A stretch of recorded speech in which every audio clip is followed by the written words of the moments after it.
குரு வாழ்க, குருவே துணை, குருவே சரணம். அனைவருக்கும் வணக்கம். நான் சேலத்திலிருந்து மீனம் ராதா பேசுகிறேன்.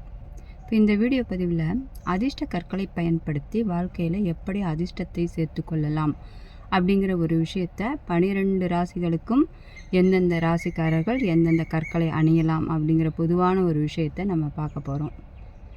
இந்த 12 ராசிகளுக்குமே ஒரு கிரகத்துக்கு 2 ராசி. செவ்வாயின்னு எடுத்துக்கிட்டோம் அப்படின்னா மேச ராசியும் விருச்சிக ராசியும் செவ்வாய்க்குரியது. செவ்வாயினுடைய ஆற்றல், அந்த செவ்வாய்க்கு என்னென்ன ஆற்றல் இருக்குமோ அது அப்படியே பவளத்துக்கு இருக்குதுங்க. அதே போல் பார்த்திங்கனாக்கா சுக்கிரன், அடுத்த வீடு சுக்கிரன், ரிஷபம், துலாம், இந்த 2 வீட்டுக்கும் அதிபதியாக வரக்கூடிய சுக்கிரனுக்கு அந்த சுக்கிரனுடைய பவர் வைரத்தில் இருக்கிறதாக நம்மளுடைய முன்னோர்கள் சொல்லியிருக்கிறாங்க. அடுத்தது பார்த்திங்கன்னா மிதுனம் ப்ளஸ் கன்னி, இந்த 2 வீட்டுக்கும் அதிபதியாக வரக்கூடியவர் புத பகவான். அவருக்கு உரிய ரத்தினமாக, அவருக்கு உரிய கல்லாக மரகத கல்லை சொல்லியிருக்காங்க.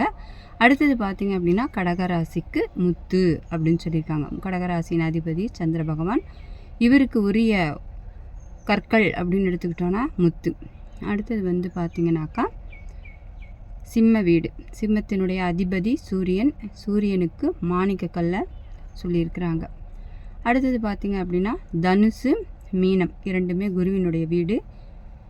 தனுசு மீனம் இரண்டும் குருவினுடைய வீடு. குருவிற்கு புஷ்பராக கல் அப்படின்னு சொல்லியிருக்காங்க. அடுத்தது பார்த்திங்கன்னா மகரம் கும்பம், இந்த 2 வீடுமே சனி பகவானுடைய வீடு. சனி பகவானுக்கு நீலக்கல் அப்படின்னு சொல்லியிருக்காங்க. ராகுவிற்கு கோமேதகம், கேதுவிற்கு வைடூரியம், இரண்டையும் சொல்லியிருக்காங்கங்க. இப்போ 12 ராசிகளுக்கும் என்னென்ன கற்கள் அப்படிங்கிறத நம்ம தெரிஞ்சுக்கிட்டோம். இப்போ இந்த ராசிக்காரர்கள் அந்த ராசிக்கு உரிய கற்களை அணியலாமா அப்படிங்கிறதான் முதல்ல பார்க்க போகிறோம். இப்போ இந்த ராசிக்கு ஒரு ராசிக்காரர்கள் என்னென்ன கல்லை அணியக்கூடாது அப்படின்னு சில விதிமுறைகள் இருக்குதுங்க. ஒரு ராசிக்கு அஷ்டமாதிபதியாக வருகின்ற கிரகத்தினுடைய கல்லை கண்டிப்பாக அணியக்கூடாது. அதே போல் அந்த ராசிக்கு பாதகாதிபதியாக வருகின்ற கிரகத்தினுடைய கல்லையும் நிச்சயமாக அணியக்கூடாது. இது தவிர அந்த கிரகத்துக்கு கடும் பகை கிரகமாக வருகின்ற கிரகத்தின் கல்லையும் அந்த ராசிக்காரர்கள் அணியக்கூடாது. அப்படி பார்க்கும் பொழுது மேச ராசிக்கு ராசிக்கு பவளம், இப்போ ராசி அதிபதியாக அஷ்டமாதிபதியாக வரும் பொழுது கண்டிப்பாக மேச ராசிக்காரர்கள் பவளத்தை போடக்கூடாதுங்க. அடுத்தது பார்த்திங்க அப்படின்னா பாதகாதிபதி, இப்போ மேச ராசிக்கு பாதகஸ்தானம் சரராசி. அப்போ சரராசிக்கு பாதகஸ்தானம் அப்படின்னு பார்த்திங்கனாக்கா உங்களுக்கு கும்பராசி வரும். கும்பராசியின் அதிபதி சனி பகவான், சனி பகவானுக்குரிய நீலக்கல்லை கண்டிப்பாக போடக்கூடாது. அடுத்தது பார்த்திங்கன்னா செவ்வாய், செவ்வாய்க்கு கடும் பகை கிரகம் அப்படிங்கிறது புதன். அதனால் புதனுடைய மரகத பச்சை என்ற கல்லையும் கண்டிப்பாக மேசராசிக்காரர்கள் தவிர்த்து விட வேண்டும். இவங்க என்ன கல்லை போடலாம் அப்படின்னு பார்த்திங்கனாக்கா மேசத்துக்கு 5ஆம் அதிபதியாக வருகின்ற சூரியன், அவருடைய கல் மாணிக்க கல், அந்த கல்லை தாராளமாக இவங்க போடலாம். அதே போல் மேச ராசிக்கு பாக்கியாதிபதியாக வருகின்ற குரு பகவான், அவருடைய கல்லையும் இந்த ராசிக்காரர்கள் போடலாம். அதாவது குருவிற்கு உரிய புஷ்பராகக்கல், மேசராசிக்காரர்கள் மாணிக்கக்கல், புஷ்பராகக்கல், இந்த 2 கல்லையும் தாராளமாக போடலாம். இருந்தாலும் தசாபுத்தி என்ன நடக்குது அப்படிங்கிறத நம்ம பார்க்கணுங்க. ஏன்னா ஒவ்வொரு விஷயங்களும் தசாபுத்தியில் தான் சம்பவங்கள் நடக்கும். அப்போ அந்த தசா அந்த லக்னத்திற்கு யோகமான தசையா அப்படிங்கிற ஒரு விஷயத்தையும் பார்க்கணும். பார்த்துட்டு அந்த கிரகங்கள் அந்த தசாநாதன் அந்த ஜாதகருக்கு நன்மை செய்கின்ற அமைப்பில் இருக்குது அப்படின்னா அதுக்கு எந்த மாதிரி கற்களை போட்டு இன்னும் கொஞ்சம் மெருகூட்டலாம் அப்படிங்கிற மாதிரி நம்ம அந்த கற்களை அணிந்து கொள்ளலாம். அடுத்தபடியாக ரிஷபராசிக்கு பார்க்கலாங்க. ரிஷபத்திற்கும் துளாராசிக்கும் அதிபதியாக வரக்கூடியவர் சுக்கிரன். இந்த சுக்கிரனுக்கு உரிய கல்லாக வைரத்தை சொல்லியிருக்கிறாங்க. இப்போ சுக்கிரன் ராசியை சார்ந்தவர்கள், அதாவது ரிஷப ராசியை சார்ந்தவர்கள் கண்டிப்பாக பாதகஸ்தானமாக நமக்கு பாக்கியஸ்தானமே வரும். ரிஷபராசி ஒரு ஸ்திர ராசி, அதனால் பாக்கியஸ்தானமே பாதகஸ்தானமாக வரும். அந்த அமைப்பின்படி பார்க்கும் பொழுது கண்டிப்பாக சனி பகவானுக்குரிய நீலக்கல்லை கண்டிப்பாக போடக்கூடாது. அதே போல் கடும் பகை கிரகம் அப்படிங்கும் பொழுது சுக்கிரன் வருவார். அது மட்டும் இல்லை, அவர் அஷ்டமாதிபதியும் கூட. ஆக புஷ்பராக கல்லை கண்டிப்பாக தவிர்க்க வேண்டும். ரிஷபராசிக்காரர்கள் புஷ்பராக கல்லையும் நீலக்கல்லையும் கண்டிப்பாக தவிர்க்க வேண்டும். தசாபுதி எந்த மாதிரி போயிட்டுருக்குது அப்படிங்கிறத பார்த்துக்கிட்டு, தசைகள் யோகமாக இருக்குதா அப்படிங்கிறத பார்த்துட்டு கண்டிப்பாக இவங்க வைரத்தை அணியலாம். அடுத்தது பார்த்திங்க அப்படின்னாக்கா 2க்கும் 5க்கும் உடைய புதன். அவர் வந்து நட்பு கிரகம். அது மட்டும் இல்லாமல் சுக்கிரன் நீசமானாலும் அந்த இடத்துல வந்து தன்னுடைய பலத்தை கொடுப்பார் புதன். ஆக மரகத கல்லை வந்து தாராளமாக இவங்க அணியும் பொழுது வாழ்க்கையில் பல வெற்றிகளை வந்து இவங்க சந்திக்கக்கூடிய வாய்ப்பு கிடைக்குங்க. பல வெற்றிகளை கண்டிப்பாக இவங்க அடைவாங்க. அடுத்தபடியாக இப்போ நம்ம மிதுன ராசிக்கு பார்க்க போகிறோம். மிதுன ராசிக்கு மரகத பச்சை. மிதுன ராசிக்காரர்கள் மரகத பச்சையை தாராளமாக போடலாங்க. இவங்க எந்த கல்லை தவிர்க்க வேண்டும் அப்படின்னு பார்த்தோன்னா அஷ்டமாதிபதியாக வருகின்ற மகர ராசியின் சனி பகவான்.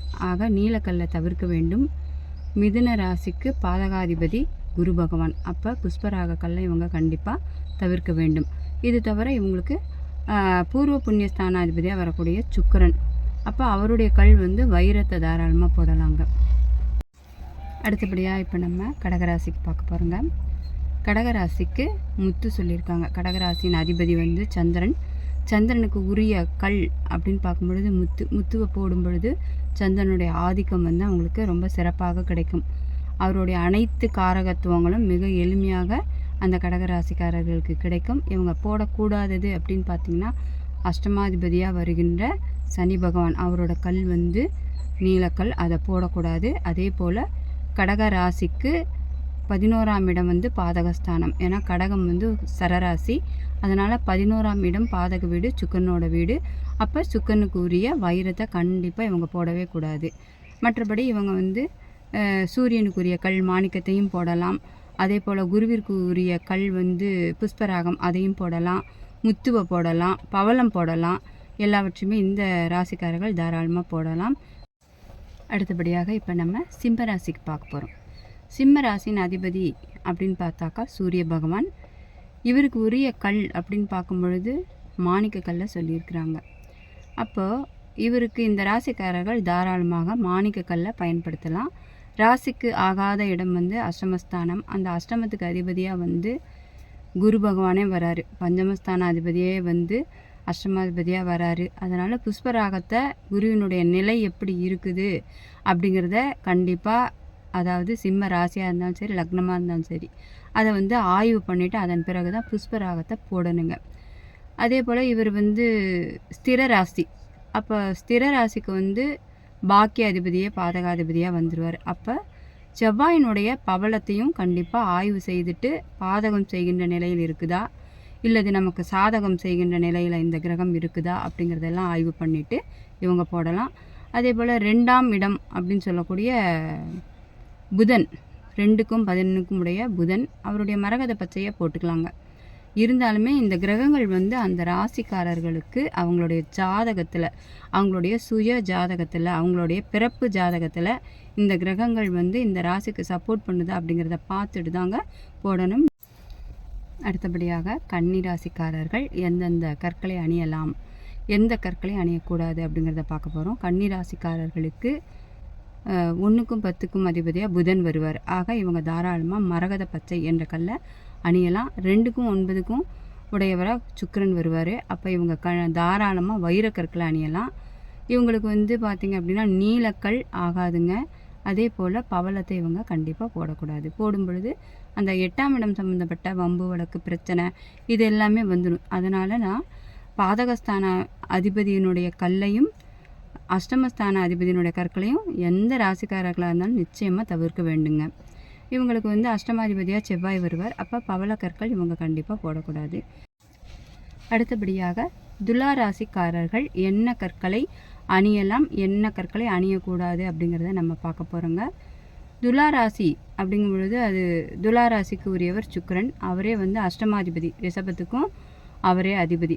அந்த அமைப்பின்படி பார்க்கும் பொழுது கண்டிப்பாக வைரத்தை தவிர்க்க வேண்டும். ஏன்னா ஜாதகரே சில சமயங்களில் வம்பு வழக்கு தேடி போகக்கூடிய ஒரு சூழ்நிலை கொடுக்கும், அல்லது ஜாதகரை தேடி வம்பு வழக்குகள் வரும். அதனால் கண்டிப்பாக இந்த வைரத்தை போட்டு நம்ம தூக்கி விட்டோம் அப்படின்னாக்கா அந்த பிரச்சனைகள் அவங்க அதிகமாக சந்திக்க வேண்டி வரும். அதனால் துலா ராசிக்காரர்கள் என்னதான் ராசி அதிபதியாக இருந்தாலும் கூட கண்டிப்பாக வைரத்தை தவிர்க்க வேண்டும். அதே போல் கடும் பகை கிரகம் அப்படின்னு பார்க்கும்பொழுது 3க்கும் 6க்கும் உரியவர் குரு பகவான். அவருக்கு உரிய புஷ்பராக கல்லையும் நிச்சயமாக இவங்க போடக்கூடாது. இது தவிர பார்த்தீங்க அப்படின்னாக்கா இவங்க 4க்கும் 5க்கும் உடையவராக சனி பகவான் வருவார். அப்போ நீலக்கல்லை இவங்க தாராளமாக போடலாம். ஜாதகத்தை ஆய்வு செய்து அவங்க லக்னத்துக்கு எந்தவித தன்மையில் சுபத்தன்மையில் இருக்கிறாங்களா அப்படிங்கிறத பார்த்துட்டு நம்ம நீலக்கல்லை போடலாங்க. அதே போல் 9 கூடையவராக வரக்கூடியவர் புத பகவான், அவருக்கு உரிய மரகத பச்சை கல்லையும் தாராளமாக போடலாம். அடுத்தது பார்த்திங்க அப்படின்னாக்கா முத்துங்கும் பொழுது நம்ம அது போட வேண்டியது கிடையாதுங்க. ஏன்னா சுக்கிரனுக்கும் சந்திரனுக்கும் பகைத்தன்மை தான், அதே போல் சூரியனுமே பகைத்தன்மை தான். அப்போ முத்து மாணிக்கம் இதெல்லாமே இவங்க தவிர்க்க வேண்டும். அடுத்தபடியாக விருச்சிக ராசி அன்பர்கள் எந்த கற்களை நம்ம பயன்படுத்தலாம் பயன்படுத்தக்கூடாது அப்படிங்கிறத விளக்கமாக பார்க்கலாங்க. விருச்சிக ராசிக்கு அதிபதி யாருன்னு பார்த்தா செவ்வாய். அவர் மேசத்துக்கும் அதிபதி தாங்க, மேசத்துக்கும் அதிபதி. அப்போ செவ்வாயினுடைய 6ஆம் இடம். அப்போ விருச்சிக ராசிக்காரர்கள் செவ்வாய் அவங்களுடைய ஜாதகத்தில் எந்த அமைப்பில் இருக்குது, 6ஆம் இடத்துக்கு சப்போர்ட் பண்ணுற அமைப்பில் இருக்குதா அல்லது லக்னத்துக்கு சப்போர்ட் பண்ணல, அதாவது ராசிக்கு விருச்சிக ராசிக்கு சப்போர்ட் பண்ணுற அமைப்பில் இருக்கிறாரா அப்படிங்கிறத கண்டிப்பாக பார்த்துட்டு பவளத்தை போடலாங்க. அடுத்தது பார்த்திங்கன்னா இந்த ராசிக்கு 2க்கும் 5க்கும் உடையவராக குரு வருவார். கண்டிப்பாக குருவோட கற்கள் இந்த விருச்சிக ராசிக்காரர்கள் நல்ல பலனையே கொடுக்கும். அப்போ புஷ்பராகத்தை இவங்க தாராளமாக அணியலாம். அதே சமயத்தில் கடும் பகை கிரகம் பார்த்திங்கன்னா சனி வருவார். சனி பார்த்திங்கன்னா 3க்கும் 4க்கும் அதிபதியாக வருவார். கண்டிப்பாக சனியோட கல்லையும் நீலக்கல்லையும் தவிர்க்க வேண்டும். அதே போல் மரகத பச்சையும் இவங்க தவிர்க்க வேண்டுங்க. அதே போல் பார்த்திங்கன்னா முத்து, ஏன்னா ஸ்திர ராசியாக வரும்பொழுது 9ஆம் இடமே பாதகஸ்தானம், கடகராசி பாதகஸ்தானமாக வரும். அப்போ சந்திரனுக்குரிய முத்தையும் இவங்க நிச்சயமாக தவிர்க்க வேண்டும். சூரியனுக்குரிய மாணிக்கக்கல்லை தாராளமாக இவங்க பயன்படுத்தலாம். அதே போல் 7க்கும் 12க்கும் உடையவராக வரக்கூடிய சுக்கிரன், இவர் எப்படி ஜாதக அமைப்பில் இருக்கிறாரு அப்படிங்கிறத பார்த்துட்டு தான் நம்ம வைரத்தை போடணுங்க. இதை கண்டிப்பாக தீர்க்கமாக ஆய்வு பண்ணிவிட்டு அதன் பிறகு நம்ம அதாவது அதிர்ஷ்ட கற்களை பயன்படுத்தும் பொழுது வெற்றி கிடைக்கும். தனுசு ராசி நேயர்கள் எந்த கற்களை பயன்படுத்தி அதிர்ஷ்டத்தை அடையலாம் அப்படிங்கிறத பார்க்கலாங்க. தனுசு ராசிக்கு அதிபதியாக வரக்கூடியவர் குரு பகவான். அவர் 1ஆம் இடத்துக்கும் 4ஆம் இடத்துக்கும் அதிபதி. அப்போ புஷ்பராக கல்லை இவங்க தாராளமாக அணியலாம். அடுத்தது பார்த்திங்க அப்படின்னா இவங்க தவிர்க்க வேண்டிய கல் அப்படின்னு பார்க்கும் பொழுது மரகத பச்சையை கண்டிப்பாக தவிர்க்க வேணும். அதே போல் முத்து, இதையும் இவங்க தவிர்க்க வேண்டும். மாணிக்கக்கல் தனுசு ராசிக்கு பாகிஸ்தான் அதிபதியாக வருதுங்க. அதனால் தாராளமாக மாணிக்கக்கல்லை இவங்க போடலாம். அதே சமயத்தில் கடும் பகை கிரகம் குருவுக்கு சுக்கிரன். அப்போ சுக்கிரனுக்குரிய வைரக்கல்லையும் இவங்க தவிர்ப்பது தாங்க நல்லது. சனியினுடைய கல் அப்படின்னு பார்க்கும்போது நீலக்கல், அது நம்ம ஜாதகத்தில் சனி பகவானுடைய நிலையை பொறுத்து பார்த்து தான் அந்த நீலக்கல்லை போடலாமா வேணாமா அப்படிங்கிற ஒரு விஷயத்தை நம்ம எடுத்துக்கணும். மகர ராசி அன்பர்கள் எந்த கற்களை பயன்படுத்தலாம் அப்படின்னு பார்க்கும்பொழுது ராசி அதிபதி சனி பகவான். சனி பகவான் எந்த நிலையில் இருக்கிறாரு அப்படிங்கிறத பார்த்துக்கோங்க. அப்போது நீலக்கல்லை இவங்க தாராளமாக பயன்படுத்தலாம். அஷ்டமாதிபதியாக வரக்கூடியவர் சூரியன். சூரியனுக்குரிய மாணிக்கக்கல்லை கண்டிப்பாக பயன்படுத்தக்கூடாது. மகர ராசிக்கு பாதக வீடு அப்படின்னு பார்த்தீங்கன்னாக்கா விருச்சிக செவ்வாய். அப்போ செவ்வாய்க்குரிய பவளத்தை கண்டிப்பாக பயன்படுத்தக்கூடாது. 3க்கும் 12க்கும் உடைய குரு பகவானுடைய கல் புஷ்பராகம். குரு இந்த ராசிக்காரர்களுக்கு நன்மை செய்யும் அமைப்பில் இருக்குதா அப்படிங்கிறத பார்த்துக்கிட்டு புஷ்பராகத்தை போடலாங்க. ஏன்னா குரு சனி இணைவு பொருளாதார வளர்ச்சியை கண்டிப்பாக கொடுக்கும். அதனால் அதை நீங்கள் பார்த்துட்டு செக் பண்ணி பார்த்துட்டு அதன் பிறகு நீங்கள் போடலாம். அடுத்தது பார்த்திங்கனாக்கா சுக்கிரன் பார்க்கும் பொழுது வைரக்கல் வரும். வைரக்கல்லையும் இவங்க தாராளமாக போடலாம்.